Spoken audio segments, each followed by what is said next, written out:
Hello, everyone. This is Neda Ferrier for the Memory and Future Club of the Association of Former UNESCO Staff Members. With Alexandra Draxler, we continue our series of interviews. This is a long overdue conversation with Manos Antoninis, the director of the Global Education Monitoring Report.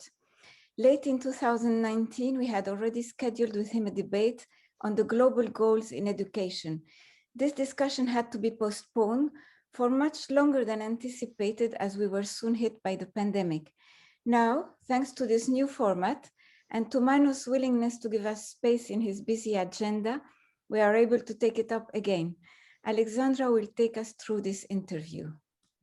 Hi, thank you, Neda, for your introduction, and thank you for the Association of Former UNESCO Staff Members for having taken the initiative with NORRAG to get us together. I appreciate it a lot. I worked for UNESCO for many years, as you know, and I'm also affiliated with NORRAG. So you've already introduced Manos Antoninis, who is an economist and a specialist in questions related to development. He's worked in a number of aid recipient countries, notably in Asia and Africa, and has since 2011 has been with and then directing the Global Education Monitoring Report. This report is coming up to its 20th edition. It has multilateral financial support, is a reference for analysis and data in education, and is housed at UNESCO. We're talking today at what is a watershed time for development. We just passed the first decade of the 2-decade ambitious sustainable development goals. But this year's COVID pandemic has seen schools shuttered or partially closed on a scale never seen since schooling began. The SDGs are at the same time acutely and urgently pertinent and also in danger of being somewhat sidelined by day-to-day emergencies. In recent years, worries and doubts have emerged concerning the future of multilateralism that the COVID pandemic has indeed highlighted. Aid to education is stagnating, national budgets for education in poorest countries have been cut back, and the increasing diversity of actors and initiatives in education could lead to some fragmentation of efforts. Your own work, Manos, heading the team of the Global Education Report, has given you excellent perspective on this panorama. And I would like to ask you first to share with us a few of your observations on the progress to date towards the SDGs and perhaps some of the obstacles we still face. Thank you.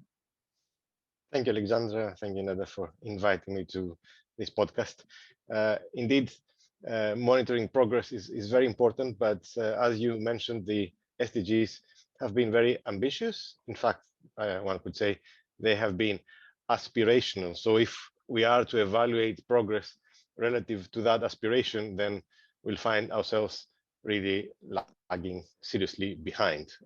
Just to give an indicative example, there was a commitment to achieve universal secondary completion by 2030, but at current pace, or at least at pace up to the pandemic, only 6 out of 10 young people were expected to be completing secondary school by 2030. So it is very important to set the level of aspiration right, or at least get countries to commit to a certain level of ambition that would be a good stretch for their capabilities, and not perhaps set, let's say, targets that may be unachievable, which then means people get a little bit off the hook relative to the commitments they made to intensify their efforts and prioritize education more. So there is a commitment in the framework for action, the foundational document of this agenda.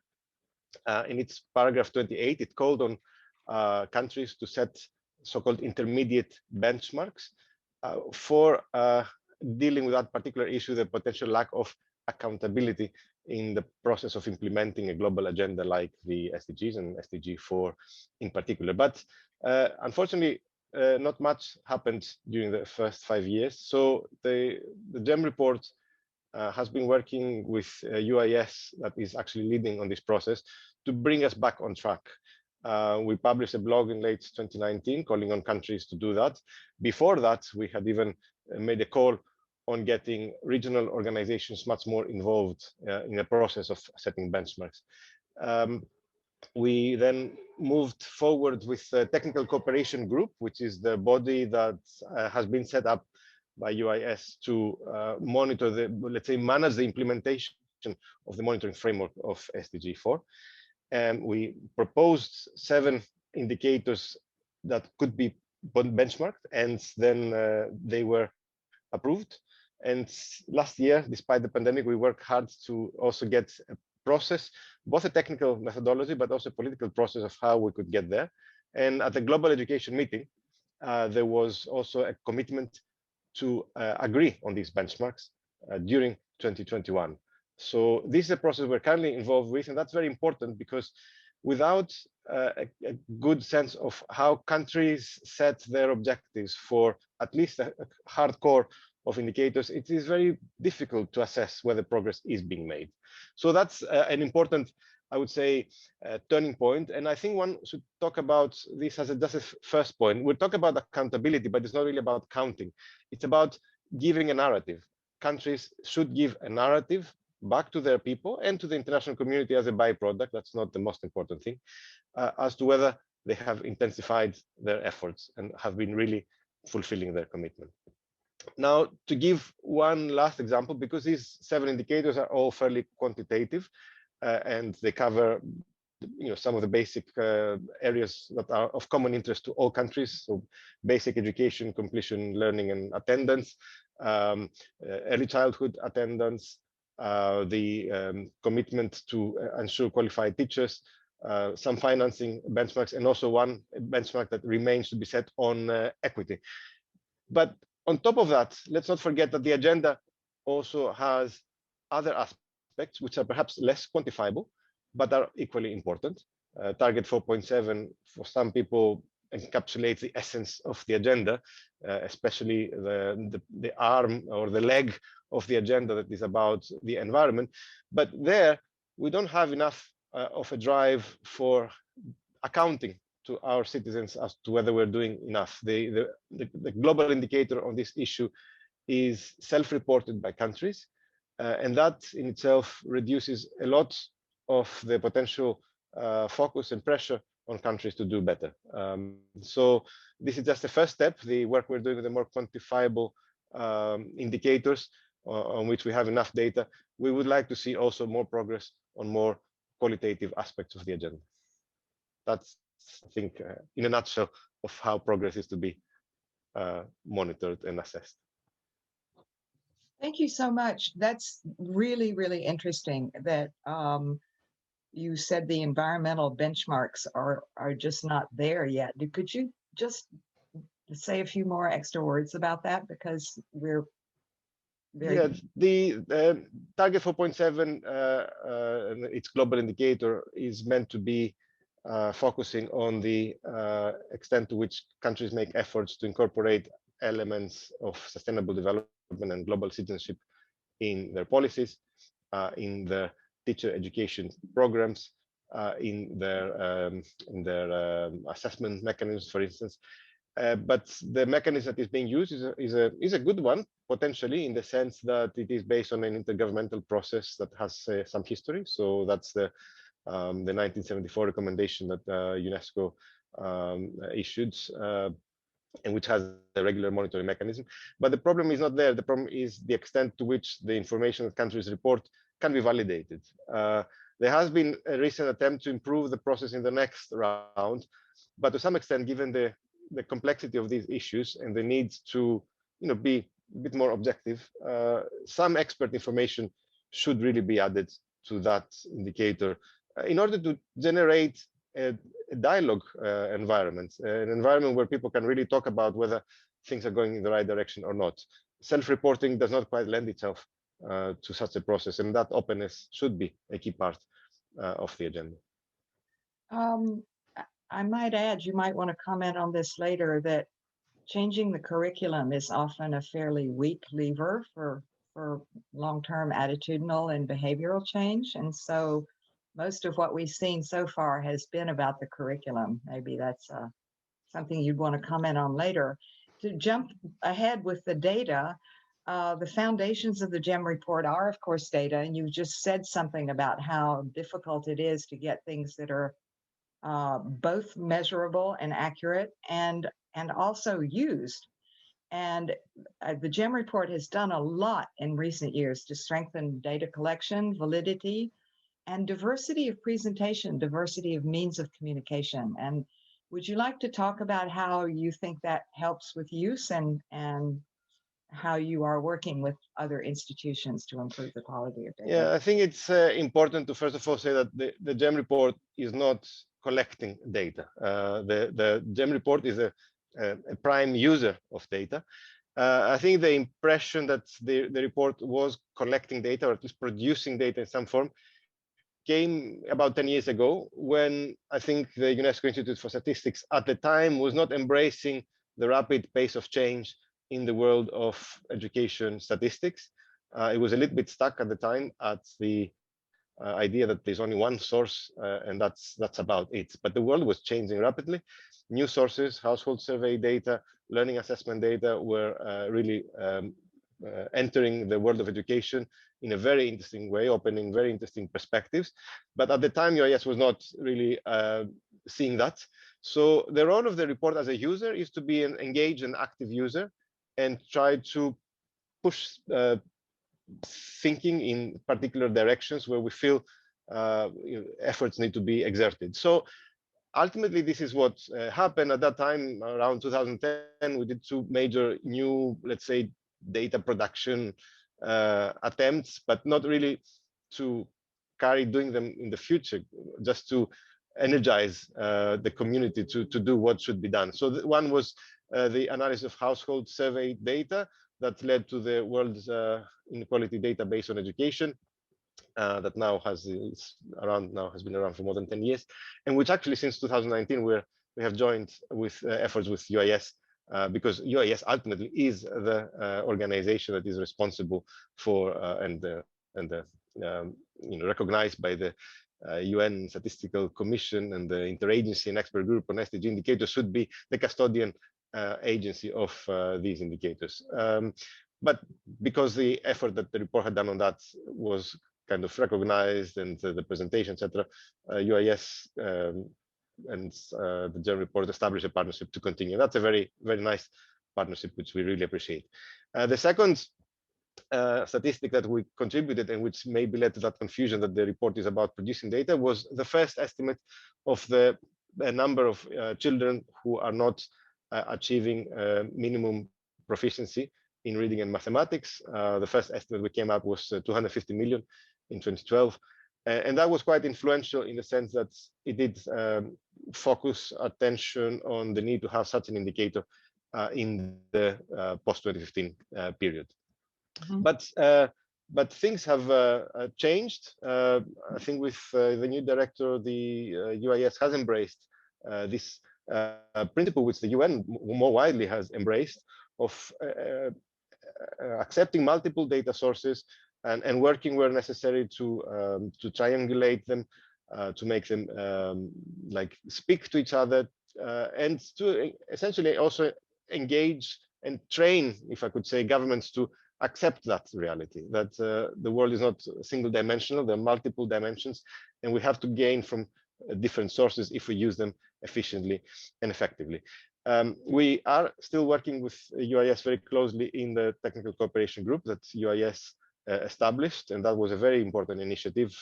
One has to remember that the first set of indicators, or the indicators that we have today, were originally proposed by a group of technical experts from agencies, but that is not sustainable.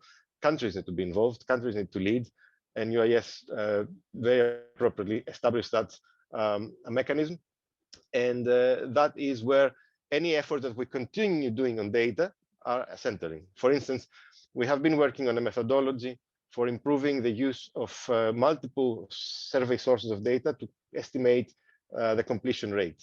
This is an indicator that was actually absent in the agenda before 2015, but we feel it's very important. Sometimes administrative data are not serving that purpose. Household survey data can be very valuable, but there were some criticisms that they're not up to date, they're not appearing very regularly. But there are technical ways of overcoming that and producing very interesting long-time series and even short-term projections to understand where we are in terms of such an indicator. But our methodology is being then channeled to the technical cooperation group to be approved by countries. So it's a contribution to a global public good. And that's the efforts we're doing. One thing, if I have 1 minute to say something more about it, is of course, that means by doing somewhat less on the data generation side, now that UIS is filling the position that its shoes, is that we have turned some of our attention to more qualitative data. One of the things that we felt really we needed to work harder on was to give a perspective not only on where countries are in terms of the quantitative indicators, but also where they are in terms of implementing the policies that they have committed to achieve SDG 4. So when we had our themes, the themes of every global education monitoring report, which are decided by our advisory board, we mainly covered the field through literature reviews, through some background papers, but we were not giving the full picture of where the world was on that particular topic. So what we have introduced is the idea of a descriptive country profile of how countries approach the theme of the report, but all countries in the world approach the theme of the report through their laws and policies and programs, and at least give a descriptive, but at least worldwide view of where things are, and to the extent possible, extract a few statistics in terms of some key trends on how countries are approaching these issues. So we did that for the inclusion report in 2020, and we uploaded these profiles in a new website, which we call Peer, because ultimately the idea is not just to use it for the report, but for countries, especially at the regional level or sub-regional level, to use it in policy dialogue. And we have had the second layer on how countries approach equity in education through financing. And now the next step is layer of country profiles on the theme of the next report, non-state actors in education, where we will be covering how countries regulate the provision of education by non-state actors.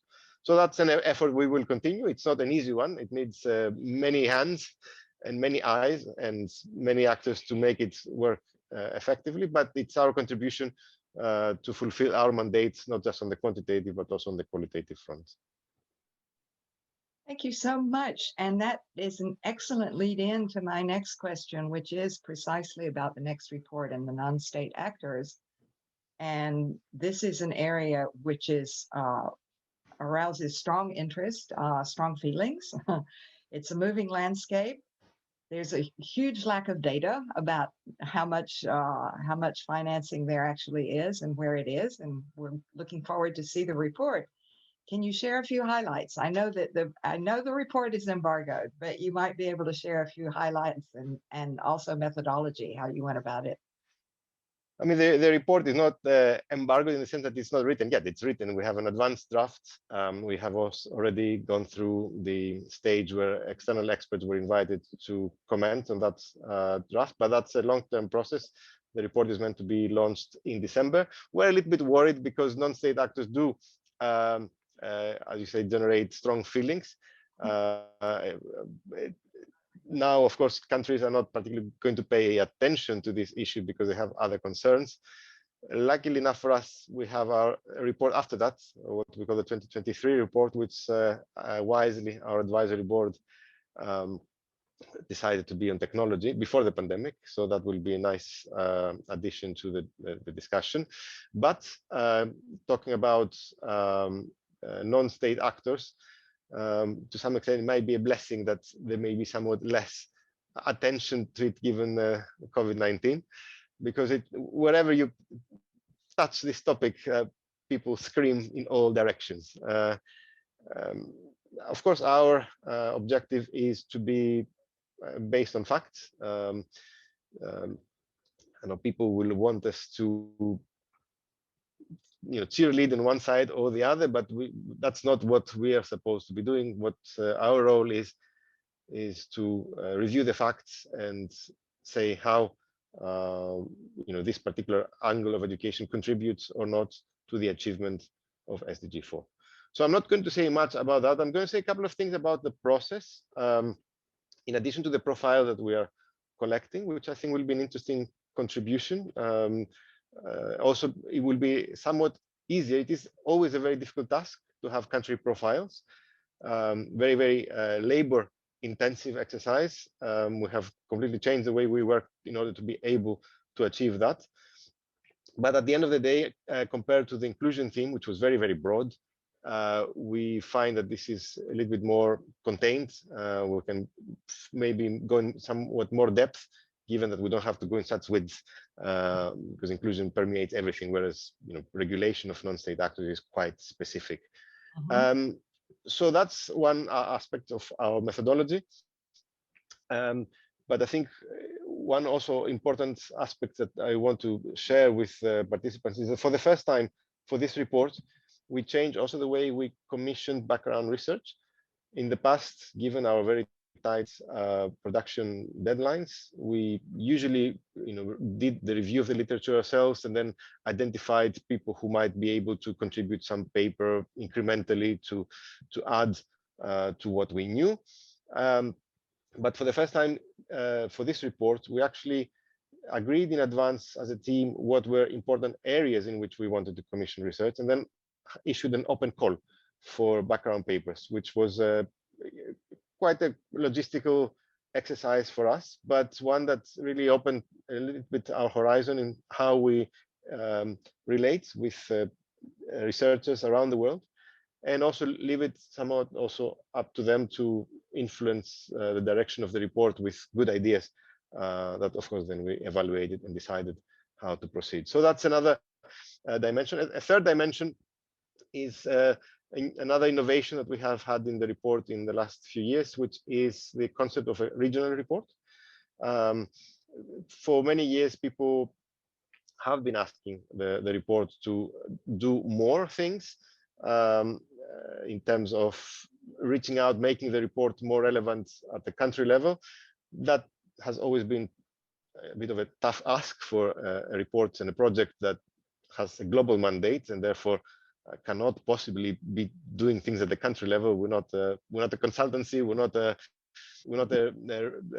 don't have the resources to work at the country level. But we felt we could perhaps bridge the gap. I mentioned in earlier that we really strongly believe in the role of the regional level in making progress in the agenda. We feel that the global and the regional need to communicate and coordinate better in order for the region then to coordinate better with the countries, especially in those regions where there are good regional organizations with an interest in education, but which can be shaped through dialogue to also match the global agenda aspirations. So another contribution we have made is to issue this global report where we take the theme and we look at it in more depth.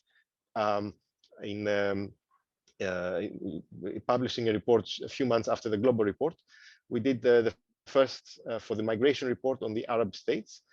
We did two for the inclusion theme on Latin America and the Caribbean, and on Central and Eastern Europe, Caucasus and Central Asia.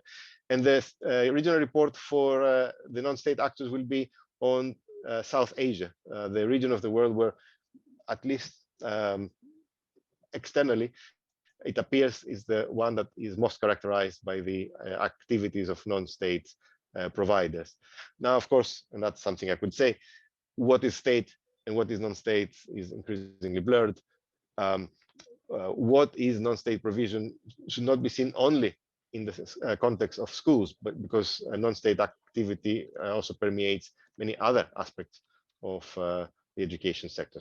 So that's important to keep in mind. But by all accounts, South Asia is a part of the world where some of these issues have become more strongly to the fore. And we have designed and identified partners for a regional report. So that's quite exciting. So we're looking forward to that appearing shortly after the global report, whose launch is scheduled for December. That's very exciting. That's very exciting. And the fact of having the one after that on technologies is going to be a very interesting follow-up during we hope, the tail end of the COVID crisis. When we were preparing for this conversation, you mentioned something about prioritization among the goals and targets. And this is a conversation that certainly we see in the literature and a number of get-togethers recently, that there is gradually a trend to an admission that overt prioritization might be necessary. Of course, covert prioritization has been going on for a while. And you might want to talk a little bit about this, because that's also an interesting feature of the current period we're in at the SDGs. It's true. COVID may have changed things to an extent that we're only beginning to realize, and it may well be that we will find ourselves in front of a completely new landscape and a type of crisis. Really, I think that's one particular issue, is that the word crisis has been abused sometimes in the past, but it does look increasingly that we are actually faced with a crisis in education now.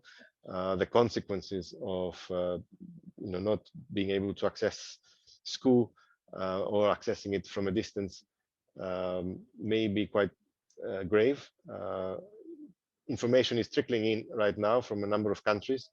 We hope by December to be able to consolidate that in these little bits and pieces of this mosaic that will continue being filled in over the years. It's not just one-off. Right. And we may find ourselves in a much more difficult situation than we actually anticipated.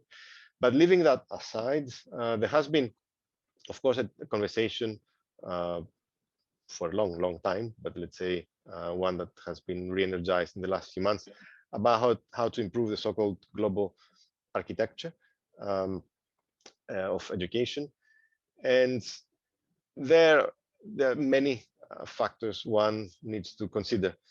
The first is whether it is an architecture that is really supposed to be about education in general, or about aid to education, so the development side of education. That's an important question that one needs to pose first, because if one doesn't, then I think we're kind of not talking the same language. Right. I personally feel that an architecture for education is important, not just aid to education, because aid to education is only a part, sometimes only a small part. And I think it would be nice and better to see that parts entering into a more global debate on all aspects related to education. That doesn't mean that what should be the main preoccupation of aid to education should not be part of that architecture. But it's worth asking the question whether it should be an umbrella where a number of education questions that are relevant for all countries in the world should be discussed at the same time. So that's one part. The second, and I'll elaborate a little bit on that, on priorities. Another aspect of that is how much we have been using data. I think that the architecture has not been using the data that it has enough, and that should be promoted, the use of that information, not because it's of value in itself, but because of how it can steer a policy dialogue. We have felt, and I return again to the regional theme, we have felt that what happened in Europe over the last 30 years is very important. Countries do not usually like to discuss education, but maybe they want to, they start to, if they are, if it's put in a framework of how education serves wider objectives. That's what the European Union did with its member states. It embedded education in a broader economic and social agenda. It set some benchmarks, the kind of benchmarks that we are discussing now, trying to introduce at different parts of the world, and then use those to progress. And I think it is important for that process to be used more, even for a global agenda. Of course, there are limitations, but that's why we say that it should be discussed more at the regional level, but the global level can coordinate how that is done and support regions to make progress. Now, to return to, and then, with data comes prioritization, and from prioritization, we can have the discussions on financing. So that link can be a bit more clear. On priorities, I would say that we have to respect the fact that the SDGs are an agenda with at least two legs, at least. The so-called poverty reduction leg, what is the legacy of the MDGs, and an EFA, one could say, and then secondly the leg of the Rio process, the sustainability with an emphasis on environment, but not only. But now they have been thankfully being combined into one agenda. So the priorities in that sense, there should be at least one priority from each side. The priority of the countries furthest behind is definitely important, and it has been framed sometimes in terms of universal completion of basic education and foundational learning skills. There's a lot of controversy sometimes. This discussion, do education systems develop in this lopsided way? You just put all your emphasis in one part and then you ignore the other. I don't think that's the point of those who are actually advocating. I mean, sometimes the language sounds like that, but I don't think anyone would disagree that there's no scope for building wider skills in society if your young people have not mastered the most basic skills of understanding text, analyzing text, interpreting text, and doing the same with mathematics. And of course, to achieve that, you need to invest in other parts of the system. But the emphasis of the system should be on ensuring progress on that. We should not be unrealistic about the rate of progress we can do, but systems should be driven by that consideration. I think that's the main point of those who advocate, and I think that should be a priority for a global architecture. But then we should also think about climate change. Inevitably, that's a foundation of the SDGs. And I come back to your point: is it just about curriculum? No, it's a much wider question. And I think just engaging countries to interrogate the assumptions behind what might work is really important. And also, let's not forget, the foundational learning is only a priority for the poorest countries and the richest countries that may contribute funds to that goal. That leaves the middle unengaged, and that's a weakness of the architecture if we want a truly global architecture that refers to all countries. So climate change is, by contrast, more universal concern. So that would help to have that item on the agenda. I agree with you, curriculum is not the only tool. It is an important tool, but we know how long it takes to implement changes. But I think a discussion needs to happen also to interrogate the link between knowledge, attitudes, and behaviors. It's the perennial challenge of education, but it needs to be addressed and it needs to be discussed at the highest level. Of course, then we'll acknowledge that education is not the only tool that we have, but we need to think harder how education systems can address that conundrum.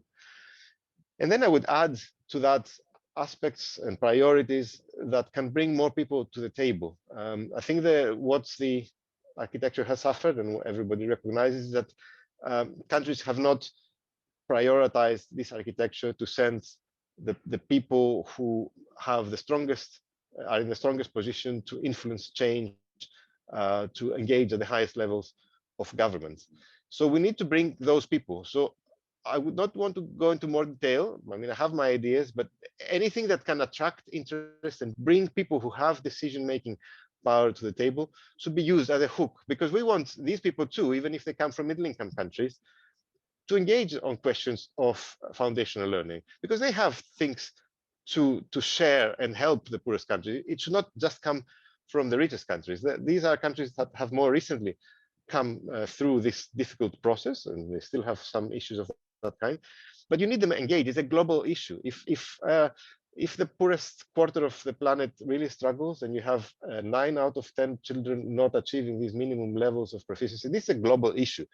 But we don't have the mechanism to engage these countries that are in the middle to participate in this dialogue. So there are ways, but it's a long, big issue.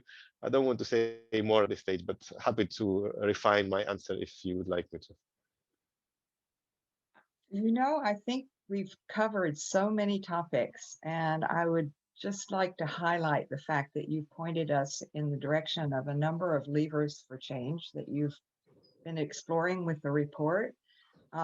We have discussed the various partnerships that need to be intensified at the regional level and also at the international level. The one thing I would like to ask you talk a bit more about that comes through in many of the documents for the GEM report is the fact that increased spending doesn't always produce the results one hopes. And you've developed a lot of ways of measuring this and looking at, why increased spending on its own won't do the job of the major changes that we need to achieve. Could you conclude with that? Sure, I could say a few things. I mean, one has to qualify it.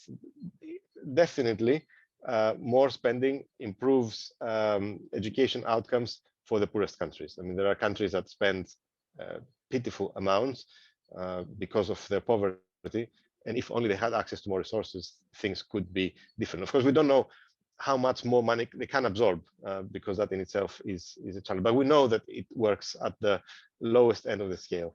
Then after a certain threshold, then the relationship between spending and outcomes is not so clear. We may not have enough data for the proof of that, but it seems quite clear that this is the case. But let's separate the two, and that's how we have also responded in our monitoring of the two benchmark indicators on financing, which is the percentage of the total expenditure of the government on education, and the percentage of GDP that is dedicated on education.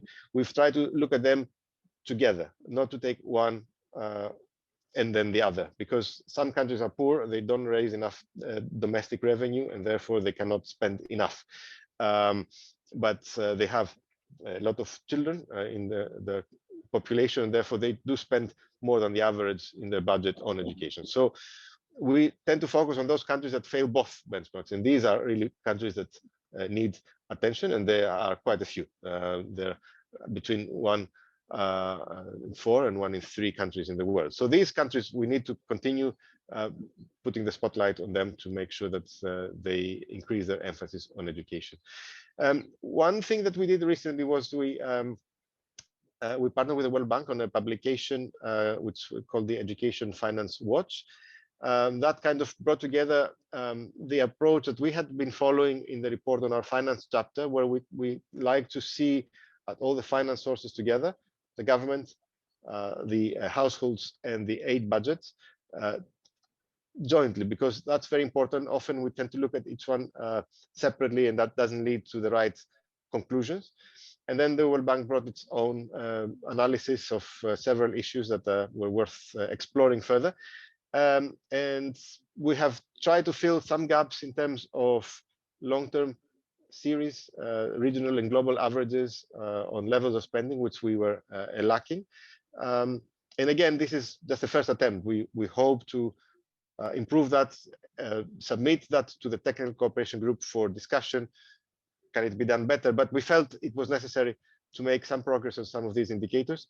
Then again, the bigger discussions of spending and outcomes will remain. It will be constantly on the debate. What we like to focus on is how countries can spend a bit more wisely in terms of focusing more on equity. And that was the topic of our last policy paper published in January, which was based on the profiles that we collected for not all countries, for about 80 countries, on how they use their financing to target schools and students who are most in need. So that debate needs to continue, and we hope this Education Finance Watch to continue to be an annual series with a topic, the focus topic that will change every year. Thank you so much, Manos. The equity question is going to be, we have a world-class example going on right now about how a crisis can reduce gains in equity in a very, very short period of time. So you've got a lot of work to do. Thank you so much for taking the time. Much appreciated, and we'll stop there. Thank you.